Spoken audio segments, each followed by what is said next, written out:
Please do subscribe to Prajabheri News Channel.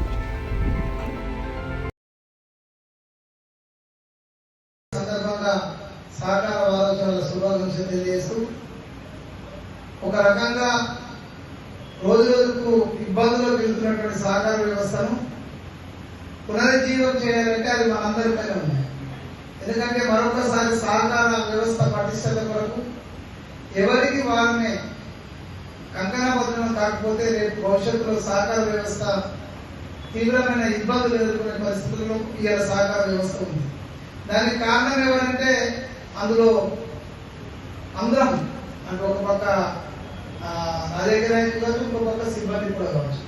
మరి తిరిగి దీన్ని పునరుజ్జీవం చేయాలంటే మనం అందరం ఒక పక్క మీరు, ఒక పక్క పాలక మండలి సభ్యులు అందరం కూడా ఎప్పటికప్పుడు కొత్త కొత్త ఆలోచనలతో ముందుకెళ్ళాలి. ఎందుకంటే రాబోయే కాలంలో ఈ ఓన్లీ ఇప్పుడు మనము డిసిఎంఎస్ పరిస్థితి ఏంటంటే ఇంతకుముందు ఫర్టిలైజర్ అమ్ముతుంది, ఒక పక్క ప్యాడీ ప్రొక్యూర్మెంట్ చేస్తుంది. కానీ ఇలా ఫర్టిలైజర్ మ్యాక్సిమం బంద్ అయిపోయింది. కారణాలు ఏమైనా కావచ్చు. కారణం ఏంటంటే మనకు ఎఫ్ఐఆర్ ఇవ్వకపోవడంతో మనం ఇక్కడ ఇబ్బందులు ఎదుర్కొంటున్నాం. ఒక ప్యాడీ ప్రొక్యూర్మెంట్ ఉంది. ఆ ప్యాడీ ప్రొక్యూర్మెంట్ రేపటి రోజు ఏదైనా కారణంతో ఆగిపోయినప్పుడు మరి డిసిఎంఎస్ ఏం చేయాలి? ఈ ఐడిఎస్ఎంఎస్ ఉన్నటువంటి రేపటికి ఉన్నటువంటి వ్యాపార లాభాలు దేని మీద వ్యాపారం చేయాలనేది మీరే ఆలోచన చేసుకోవాలి. ఎందుకంటే వేదిక పైన ఉన్నటువంటి పాలక సభ్యులు ఎప్పుడు కూడా 5 years ఒకసారి దిగిపోతారు. మళ్ళీ అవకాశం రావడం రాకపోవడం అనేది రెండో అంశం.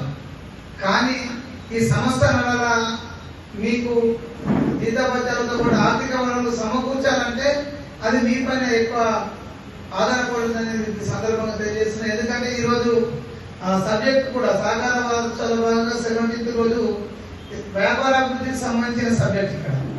అంటే అందులో మీరు కూడా వ్యాపారానికి సంబంధించి పూర్తిగా వ్యాపారం పైన ఆధారపడ్డ సంస్థలలో ఇది మన మార్కెటింగ్ సంస్థ. కానీ నేను చూసినాను, మీ అందరం మనమందరం చూసుకున్నదే, గతంలో మనకు ట్యాక్స్ ప్రొక్యూర్మెంట్ లేకుండా సర్వీస్ కూడా బాగున్నటువంటి పరిస్థితి ఈ సంస్థనే ఎదుర్కొన్నది.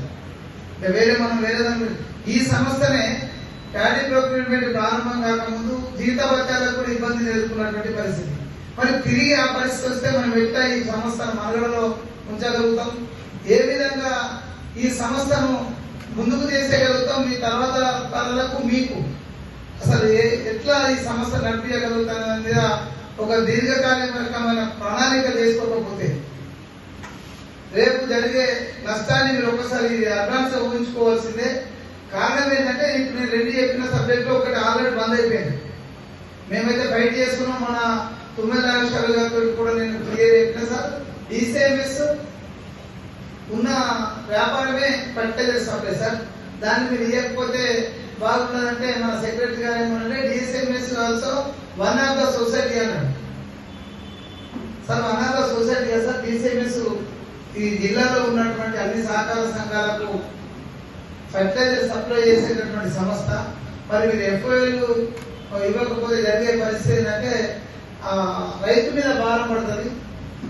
సరైన సమయాలలో ఎరువులు అందించలేము అని నేను ఆ రోజు అలాగే చెప్పినాం.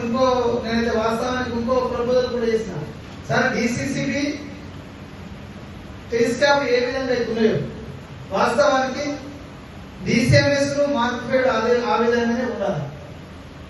అక్కడ ఒకే వ్యాపారాన్ని 2 సంస్థలు చేయడం ద్వారా అది ఒక రకంగా నష్టమే తప్ప లాభం కాదు సహకార వ్యవస్థకు. మార్కెట్ హైదరాబాద్ లో ఉంటే డిసిఎంఎస్ నే వ్యాపారంలో డిసిఎంఎస్ భాగస్వామ్యం చేసి డిసిఎంఎస్ మార్కెట్ ఉండే విధంగా చూస్తే సంస్కరణ చేయవలసిన అవసరం ఉంది సార్. డిసిఎంఎస్ మార్కెట్ మీరు వేరే చూసుకోలేదు, రెండు కూడా ఒకే రకమైన వ్యాపారాలు చేసే సమస్య. మరి డిసిఎంఎస్ మనుగడ సాధించాలంటే కంపల్సరీ మార్కెట్ చేసే ప్రతి దాన్ని డిసిఎంఎస్ ద్వారా చేయించినప్పుడు మాత్రమే ఆ సంస్థ మనుగడ సాధ్యమవుతుందని నేను డైరెక్ట్ మంత్రి గారు తీసుకున్నటువంటి రివ్యూలో సహకార సంఘాలకు సంబంధించిన విషయం చెప్పినాం. కాబట్టి దయచేసి మనమంతా కూడా ముఖ్యంగా ఇలా చాలా మంది ఇంకో 20 సంవత్సరాలు ఉద్యోగాలు ఉంటాయి. మీరందరూ మీ సర్వీస్ 2 నిమిషాలు అయితే ప్రమాదగంతికలు తీవ్రంగా కనిపిస్తున్నాయి. ఏ క్షణంగా ఆగిపోవచ్చు మనకు వచ్చే ఆర్థిక వనరులు. కారణం ఏంటంటే ప్యాడీ ప్రొక్యూర్మెంట్ ఉన్న రోజే కూడా రోజు రోజుకు ఇంకా మనం తగ్గుతూ పోతున్నాయి సెంటర్లు. గతానికి ఇప్పటికి ఇంకా తగ్గినాయి. అంటే వాస్తవానికి మన వ్యాపారం అది లేదు. ఏది ప్యాడీ ప్రొక్యూర్మెంట్ అనేది మన వ్యాపారం కాదు. మనకు ఆర్థిక వనరులు లేక మన అప్పుడున్న పాలక వర్గాలు కలెక్టర్ను ప్రభుత్వాన్ని రిక్వెస్ట్ చేయడం వచ్చినటువంటి పరిస్థితి. మరి ఇవన్నీ అయిపోయినప్పుడు మీరు ఆలోచించుకోండి, రేపు ఈ సంస్థ మనుగడ ఏ విధంగా సాధ్యపడుతుంది. మనకేమి సాలరీస్ వచ్చినా కానీ కిరాయిలు వచ్చేది లేదు, వేరే అదర్ ఇన్కమ్ కూడా మనకు లేదు. ఎందుకంటే ఖచ్చితంగా ఇది మీరు ఆలోచించుకొని కొత్త రకమైన వ్యాపారాల వైపు అవసరం అనుకుంటే బ్యాంక్ లోన్ తీసుకొని చేయకపోతే ఈ సంస్థ ప్రధానంగా సహకార సంఘాల వ్యవస్థలో అందరికి ఇబ్బందులు, ఎక్కువ ఇబ్బంది డిసిప్లిన్స్ ఉంటుంది. ఇవి అనుకునేది బంద్ అయితే. కాబట్టి ఆల్టర్నేట్ వ్యాపారాల వైపు ముందుకెళ్లాల్సిందిగా చైర్మన్ గారిని కూడా కోరుతున్నా. చైర్మన్ గారికి నాకు 2 నెలలు 3 నెలల టైం కాదు, ఏమో ఎక్స్టెన్షన్ అయితే ఇంకా 1 year 2 years కూడా ఉండొచ్చు. కాబట్టి నేను చెప్పేది ఏంటంటే ఖచ్చితంగా ఈ వ్యాపారాలు పెంచండి. లేకుంటే ఇంతమంది ఉన్నారు. వాస్తవానికి అయితే మరి సంస్థకు ఇప్పుడున్న వ్యాపారంలో ఇంతమంది అయితే అవసరం లేదు. ఈ సంస్థల వ్యాపారం మంది అయితే ఫస్ట్ పోయే ఉద్యోగాలు మీ ఎదుగుపోతే అంటే మా ఎట్లా 5 ఏళ్ళ కూర్చొని అర్థం కూర్చుంటాం. మీరు వ్యాపారం చేసినా ఇదే కూర్చుంటాం, మీరు వ్యాపారం చేయకుండా ఇదే కూర్చుంటాం. అంటే మీరు ప్రాక్టికల్గా ఆలోచన చేసుకోండి. కాబట్టి మీరు కొత్త తరం ఆలోచనలు, ఎందుకంటే ఉత్సాహవంతుడు ఇంట్రెస్ట్ ఉన్నది సంస్థ డెవలప్మెంట్ చేయాలని. కాబట్టి అధ్యక్షుడు మీకు ఇటువంటి అధ్యక్షుడు ఉన్నప్పుడు ఖచ్చితంగా మీరు దాన్ని కొత్త వ్యాపారాల